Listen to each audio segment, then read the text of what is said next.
Jangan takut untuk memulai hal baru, karena terkadang kita harus kehilangan arah sebentar untuk menemukan tujuan sebenarnya.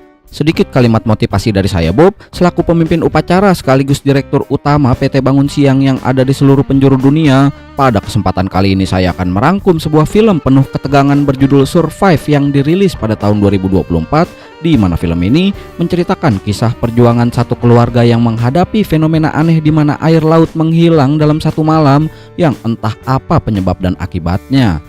Penasaran dengan bagaimana alur filmnya? Langsung aja kita meluncur ke dalam cerita.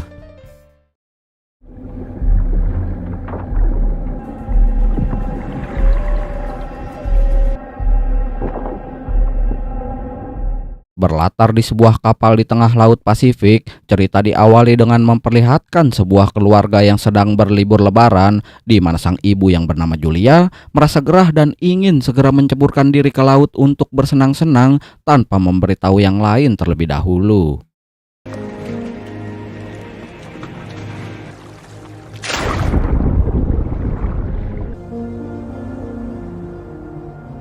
Pada saat sang ayah dan anak laki-lakinya yang bernama Tom dan juga Ben sedang asik memancing, Julia tiba-tiba saja merasakan sedikit keanehan pada ombak di laut itu yang seperti membawanya menjauh dari kapal, sehingga beliau pun segera berteriak meminta pertolongan kepada suaminya.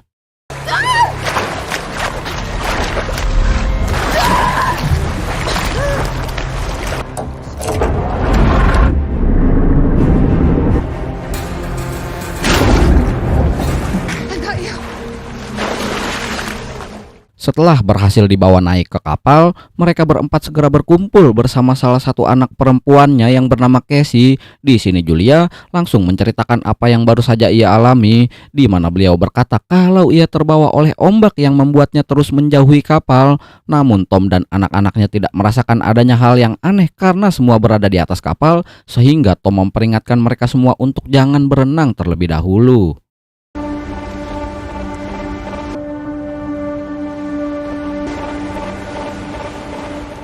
Pada malam harinya, mereka terlihat sedang merayakan ulang tahunnya si Ben, karena liburan mereka kali ini memang disengaja untuk merayakan ulang tahunnya, yang membuat mereka semua bahagia dan melupakan kejadian tidak enak yang dialaminya tadi pagi. Bravo! Bravo! It's exactly the one. It's beautiful, isn't it? Yeah, it's really cool. One. Cheese! Tak lama Casey pun mendapat panggilan video call dari gebetannya yang ingin menanyakan kabar dan kondisi di sana, di mana Casey cukup terkejut saat melihat kondisi langit di lokasi gebetannya yang banyak sekali petir menyambar. Yeah, I honestly can't wait to see you. Don't you dare! Are you seeing this right now? This is crazy. Beres video call dengan gebetannya, Casey dan yang lain seketika terkejut mendengar suara aneh dari luar kapal, yang mana suara tersebut disebabkan oleh sekelompok ikan paus yang sedang berenang di permukaan dan pergi ke arah yang sama dengan mereka. Well, sometimes storms can cause abnormalities. Tapi salah satu ikan paus tak sengaja menyenggol bagian bawah kapal mereka yang membuat kapal menjadi oleng, sehingga Tom segera bersiap turun ke bawah untuk memastikan kondisi tetap aman.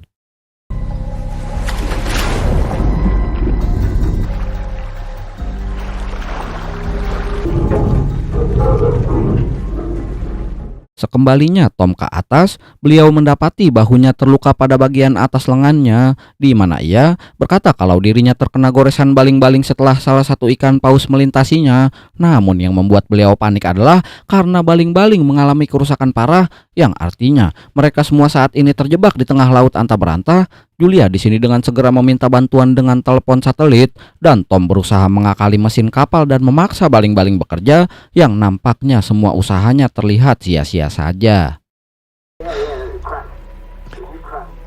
Well,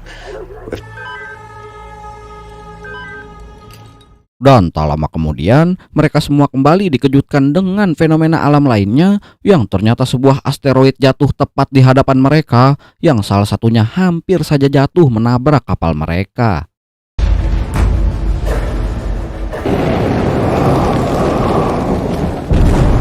Setelah melihat puing tabrakan asteroid, Tom di sini sadar kalau benda tersebut bukanlah meteor ataupun asteroid, melainkan sebuah satelit, dan entah apa yang sebenarnya terjadi saat ini. Mereka yang masih panik pun semakin dibuat panik ketika air laut yang tadinya tenang seketika berubah menjadi sangat ganas, di mana kompas mereka mendadak berputar dengan aneh yang mengganggu medan magnet bumi, bersamaan dengan suara melengking dengan frekuensi yang sangat tinggi yang membuat darah keluar dari tubuh mereka dan mengobrak-abrik seluruh kapal.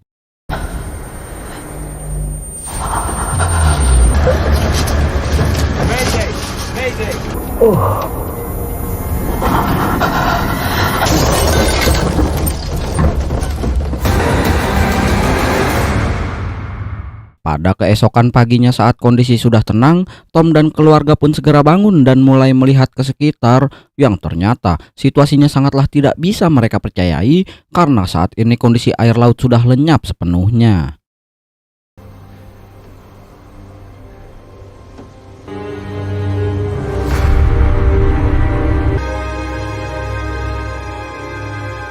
Alangkah terkejutnya mereka semua saat ini, entah apa yang sebenarnya sudah membuat air laut hilang entah kemana, bahkan kompas pun tidak bekerja seperti semestinya dan menunjukkan arah yang berlawanan. Yang mereka duga saat ini saat melihat reaksi kompasnya adalah kalau seluruh air laut di samudera tidaklah hilang melainkan berpindah posisinya menjadi di daratan.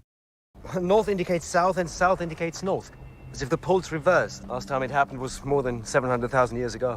Melihat kondisi sekarang, Tom kembali mencoba sesuatu dengan radio satelitnya. Julia segera mengumpulkan bahan makanan yang tersisa terlebih dahulu, sedangkan Casey masih terpukul karena gebetannya berada di daratan yang kemungkinan besar saat ini sudah tenggelam, sementara Ben terlihat sedang memanfaatkan balon-balon bekas ulang tahunnya semalam untuk dijadikan sebagai tanda pertolongan jika ada orang di sekitar yang melihatnya. See?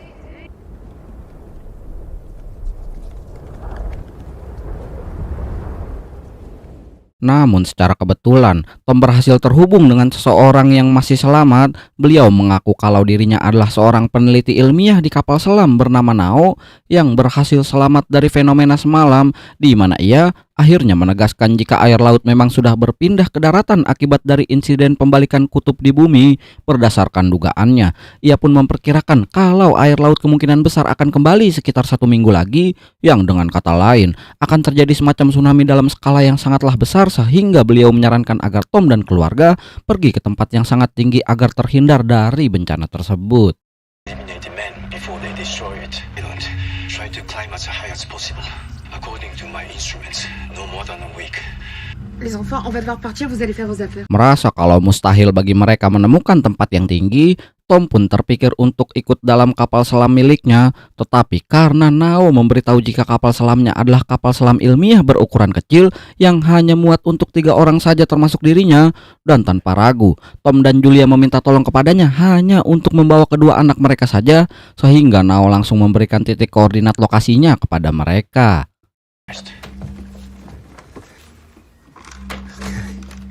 According to your coordinates, you're 2 or 3 days away. Don't worry. Only the children. Good luck.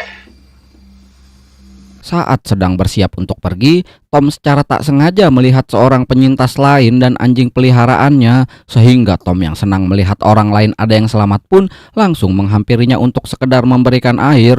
Tapi tiba-tiba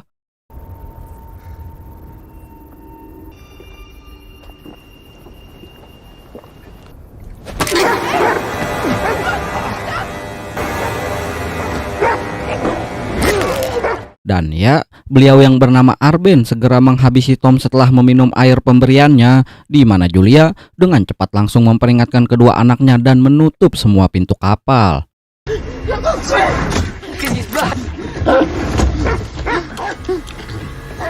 Di sini Julia dengan cepat menyembunyikan anaknya di tempat yang berbeda, sementara ia akan berusaha menghadapi Arben menggunakan sebilah pisau yang ada di dapurnya.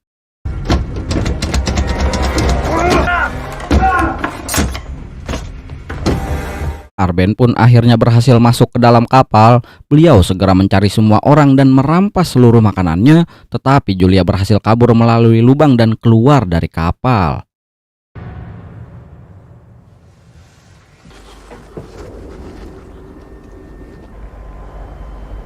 Julia yang berhasil kabur sempat diserang oleh si anjing yang akhirnya terpaksa ia sikat, di mana Julia langsung masuk naik ke kapal demi untuk menyelamatkan kedua anaknya.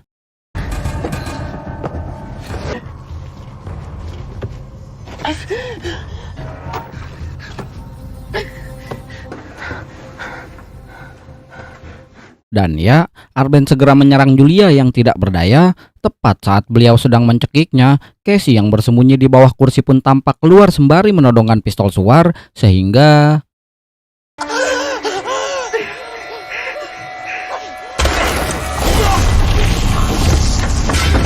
peluru suar itu pun memantul dan membuat kapal terbakar, di mana Julia langsung bergegas pergi dan membawa anak-anak keluar dari kapal.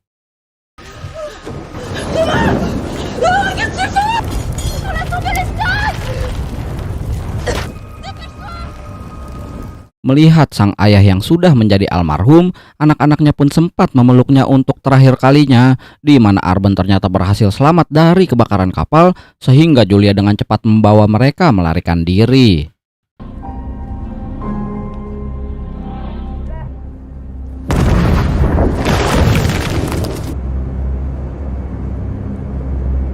Berdasarkan titik koordinat yang sebelumnya sudah diberikan, mereka pun terus berjalan menuju lokasi kapal selam Nao sesuai informasi. Tapi karena tubuh mereka saat ini sudah mengalami kelelahan, Julia dan anak-anak pun memutuskan untuk beristirahat sebentar di lokasi tebing berbatu.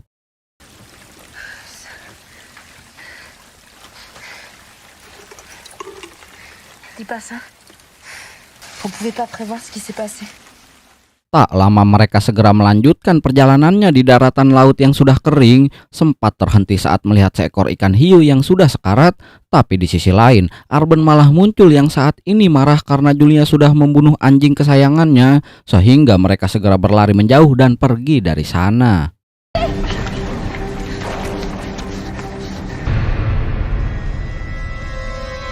Untuk kedua kalinya Julia dan anak-anak berhasil lolos dari kejaran Arben. Mereka terus berjalan sampai tiba di lokasi yang penuh dengan tumpukan plastik dan memutuskan untuk beristirahat kembali untuk memulihkan tenaga terlebih dahulu.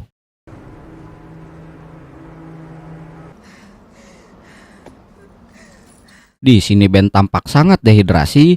Julia pun dengan cepat memberinya air minum. Namun ternyata Casey lupa menutup botolnya dengan benar yang membuat airnya jatuh di perjalanan, sehingga stok air yang mereka miliki kini sudah habis dan beliau malah playing victim dan tidak merasa kalau itu adalah salahnya. Ça va pas faire de différence, de toute façon on va tous crever. Tous crever ici. Et papa il s'est fait massacrer par un putain. Mais comment on va faire sans eau, putain? Mereka pun segera melanjutkan perjalanan hingga sampai di sebuah tempat yang terdapat bangkai pesawat di sana. Karena hari sudah mulai gelap, Julia pun memutuskan untuk bermalam di dalam pesawat tersebut.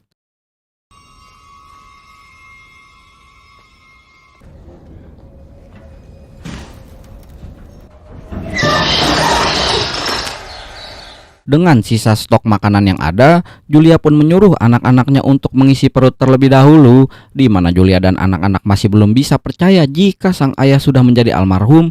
Dan saat sudah larut malam dan semua orang sudah tidur, Casey terbangun dan keluar pesawat karena kebelet pipis.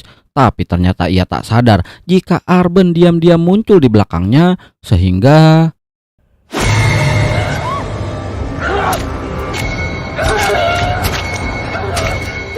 dan ya, Julia datang tepat waktu dan menghabisi Arben dengan penuh emosi, sehingga Casey yang melihatnya segera menghentikannya dan membuat sang ibu kembali tenang.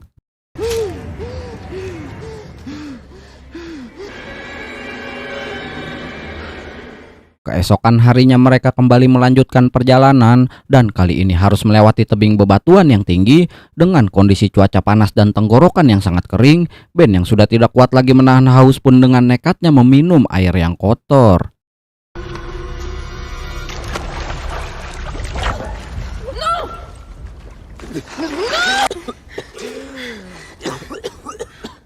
Setibanya di lokasi yang penuh pasir dan banyak kursi bekas, Julia dan anak-anak pun mengumpulkan beberapa kursi untuk dijadikan tempat bermalam.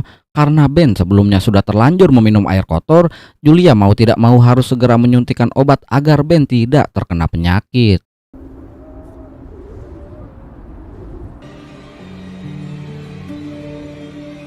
Pada malam harinya Julia mendadak terbangun setelah mendengar suara aneh dari luar. Saat diperiksa, suara-suara itu semakin lama semakin terdengar jelas dan mendekat ke arahnya, sehingga ia pun langsung kembali dan membawa anak-anak untuk segera pergi.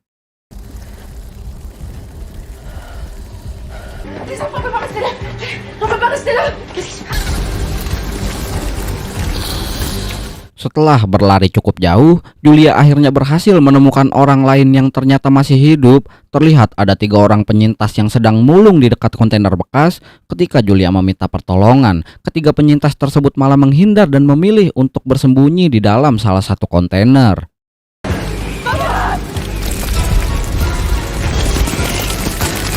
Dan ya, suara yang mereka dengar sebelumnya adalah suara gerombolan kepiting bagong yang tinggal di laut terdalam, di mana saat Julia dan anak-anak berhasil selamat dengan cara naik ke atas kontainer, justru yang tidak selamat adalah ketiga penyintas tadi karena ada sebuah lubang kecil pada kontainer tersebut.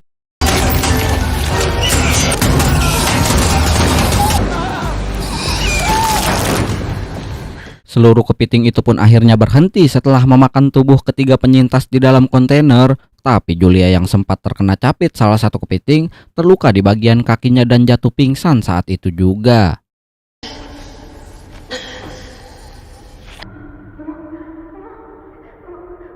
Saat terbangun pada keesokan harinya, Ben dan Casey ternyata tidak ada di tempat. Di tengah angin kencang yang menghalangi pandangan, Julia mencoba berteriak dan terus memanggil anak-anaknya.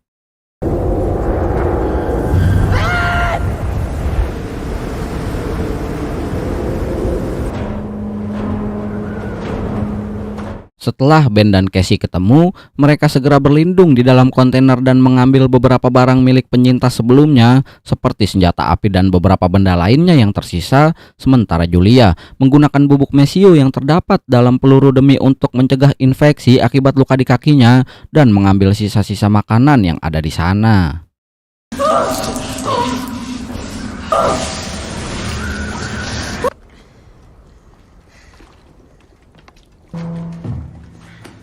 Setelah situasi kembali tenang, mereka segera melanjutkan perjalanan. Tapi Julia di sini mencoba menghubungi Nao menggunakan telepon satelit milik para penyintas dan berhasil terhubung dengan Nao yang masih hidup. Saat Julia menceritakan tentang kejadian kepiting sebelumnya, Nao pun ternyata juga sempat diserang tadi malam. Nao menjelaskan jika mereka muncul karena kelaparan akibat tidak adanya makanan dari air laut. Tapi yang lebih ia takutkan adalah air laut yang ternyata akan datang lebih cepat setelah ia periksa dengan alatnya, yang kemungkinan akan tiba di tempatnya sekitar beberapa jam lagi, sehingga Nao langsung menembakkan pistol suar miliknya untuk memberikan lokasi kepada mereka. Okay, we see you. Setelah melihat tanda tersebut, Julia dan anak-anak akhirnya berhasil menemukan kapal selam milik Nao yang sudah cukup dekat. Namun mereka harus melewati celah sempit yang mengelilingi tempat tersebut dan mereka harus tetap waspada terhadap kepiting yang mungkin saja kembali muncul saat pergi ke sana. Tapi tiba-tiba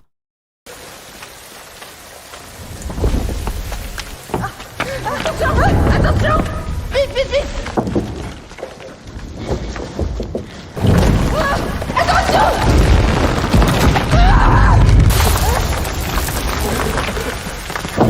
dan ya, mereka hampir tertimpa reruntuhan batu yang untung saja masih selamat. Tetapi Julia harus terpisah dengan anak-anaknya setelah jalur yang mereka lewati tertutup oleh batu besar.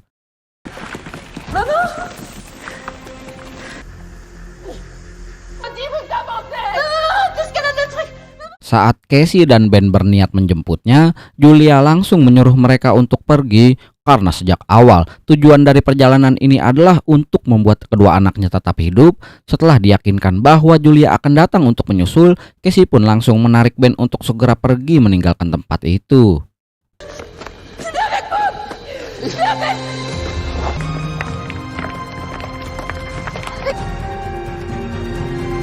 Pada akhirnya Casey dan Ben pun sampai di lokasi kapal selam, di mana si Nao muncul dengan luka yang sangat parah dan terlihat sedang sekarat akibat serangan dari kepiting semalam.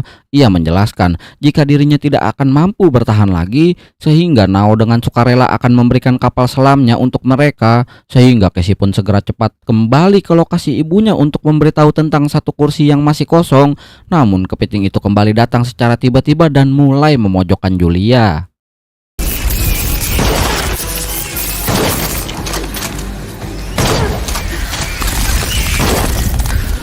Tepat saat pelurunya hampir habis, muncul Casey yang datang memberitahu jika masih ada satu kursi kosong. Mendengar hal itu, Julia pun langsung menaiki reruntuhan batu dan berhasil melarikan diri dari kepiting tersebut.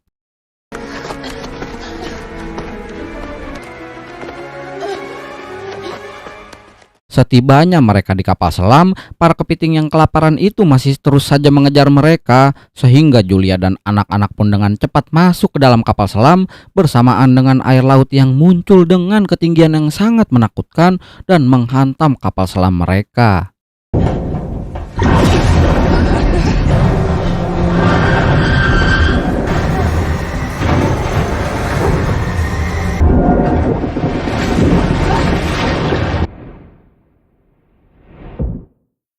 Tak lama setelah kejadian itu mereka akhirnya terbangun, di mana air laut saat ini sudah kembali normal. Mereka pun dengan cepat keluar dari kapal selam untuk memeriksa kondisi di luar, dan sungguh sangat mengejutkan. Mereka saat ini berada di daratan dengan kondisi yang sudah hancur sepenuhnya, dan film akhirnya selesai. Meski jalur yang kita lewati selalu saja sulit untuk dihadapi, jangan pernah menyerah karena mungkin kedepannya jalur itu akan menjadi lebih parah lagi. Sedikit kalimat penutup dari saya yang sedikit menggambarkan film ini, karena jalan yang dihadapi Julia dan kawan-kawan tidaklah mudah dan selalu penuh rintangan yang tentu saja memburuk, tapi karena tidak pernah menyerah dalam situasi apapun, akhirnya mereka bisa selamat meski kondisi dunia sudah hancur sepenuhnya. Oke, segitu dulu aja. Makasih banyak nih udah nonton videonya sampai habis dan sampai jumpa di video yang lain.